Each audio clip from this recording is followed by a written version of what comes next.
Hola, ¿qué tal? En esta ocasión te voy a compartir lo que comprende el concepto de ángulo desde cero, digamos. Vamos a estudiarlo a detalle.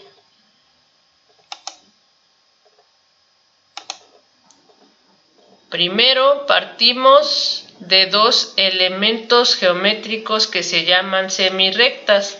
Digamos que es como la mitad de una recta. Parte de un punto y se puede extender de forma infinita hacia cierta dirección. En una dirección solamente. Entonces tenemos dos semirrectas que se intersectan en un punto, justo en su origen, digamos. Y cada una tiene su propia dirección en donde se extiende de forma infinita. Pues bien, si juntamos esas dos semirrectas en su extremo de origen, vamos a obtener una abertura entre esas dos semirrectas y a esa abertura se le llama ángulo.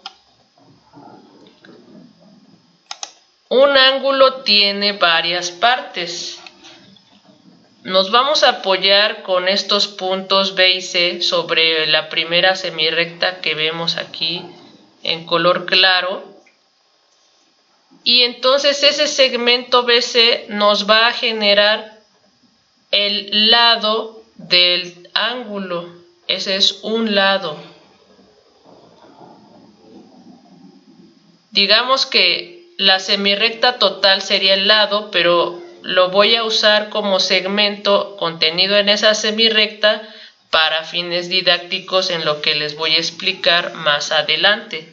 Entonces, el lado BC también podría decirse que es parte de la semirrecta, que también se podría considerar como el lado del ángulo.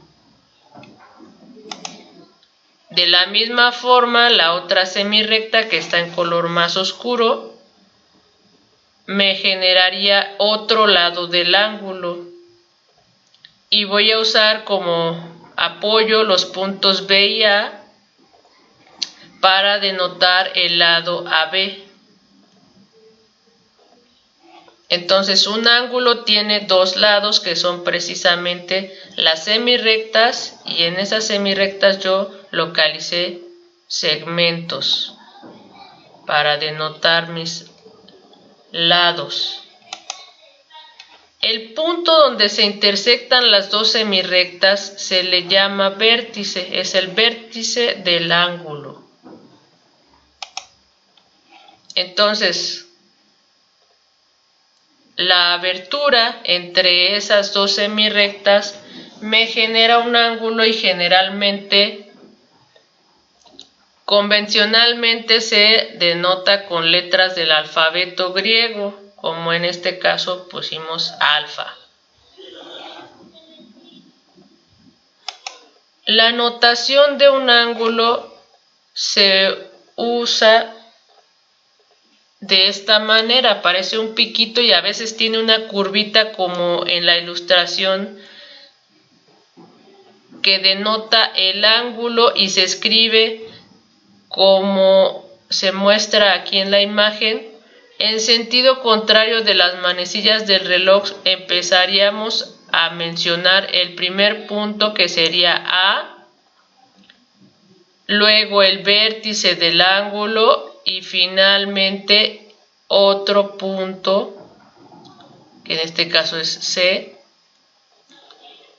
Y observen que el punto A está en una semirrecta y el punto C está en la otra semirrecta. Entonces se toma un punto de cada una precisamente para denotar este ángulo. Por eso usamos estos puntos, para denotar el ángulo.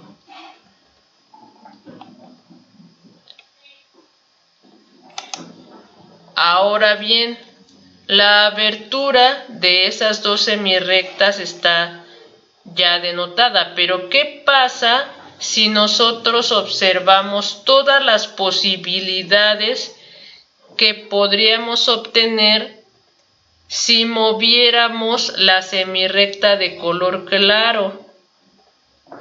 justo como se muestran las flechas, podríamos dar la vuelta completa con esa semirrecta. Si dejamos fija la semirrecta del segmento BA y movemos el segmento BC,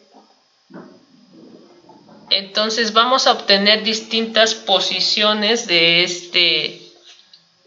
esta semirrecta, y también observen que el ángulo va a cambiar.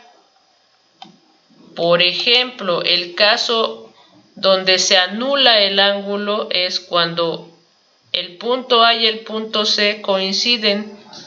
Entonces no hay abertura, es abertura cero o nula entre las semirrectas que teníamos. Digamos que las dos semirrectas están una encima de la otra o son iguales. Pero ¿qué pasa si el punto C empieza a moverse en sentido contrario a las manecillas del reloj?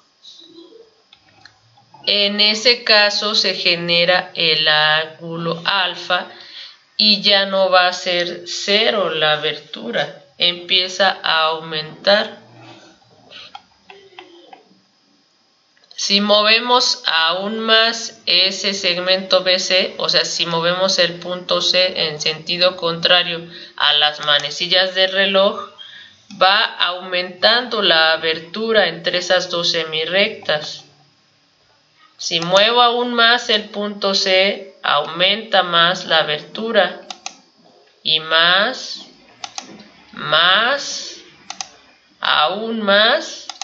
Y observen que nuevamente coincide el punto A y el punto C, pero estamos considerando la abertura máxima entre las dos semirrectas.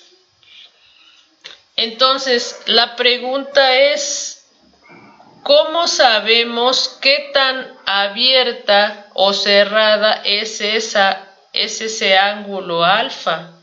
Es decir, tenemos que introducir el concepto de medida para un ángulo que nos ayude a distinguir dos aberturas distintas.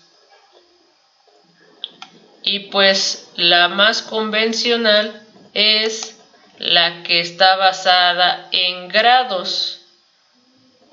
Precisamente como el máximo grado es cuando coinciden las dos semirrectas, pero el punto da toda la vuelta a la circunferencia, entonces de ahí parte la idea de considerar todos los posibles puntos de la circunferencia respecto al punto C. Y lo que sugieren es dividir esa circunferencia en 360 partes. A cada parte o sección, o digamos como si fuera un pastel, digamos que dividimos el pastel en 360 rebanadas. Obviamente en el físico no sería una operación muy agradable, pero es un sistema de medidas para determinar qué tan abierto está el ángulo. Entonces a cada rebanada le va a llamar un grado. Va a ser un grado, en este caso no puse las 360 divisiones, más bien cada 10 grados realicé una rebanada, entonces nos da una referencia de cómo se establece el sistema de medidas en grados. Vamos a ver un ejemplo. Si tengo mis dos semirrectas, me forman este ángulo alfa y observamos que la flecha azul me marca donde está el 40 grados. Entonces, justamente está, digamos, en la rebanada 40. Por ello se diría que el ángulo alfa mide 40 grados.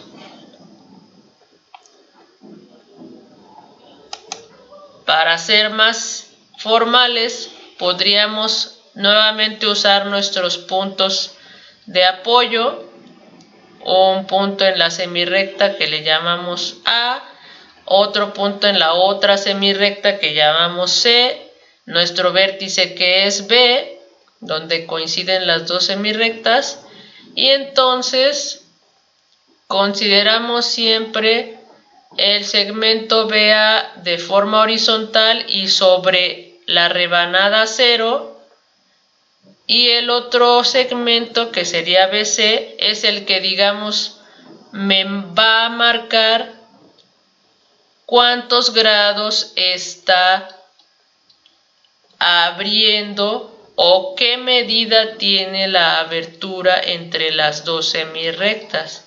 Entonces, ese ángulo hace referencia a la letra alfa, pero también su nombre sería ángulo ABC y su medida se representa precisamente con alfa igual a 40 grados. Eso sería todo. Muchas gracias. Hasta pronto.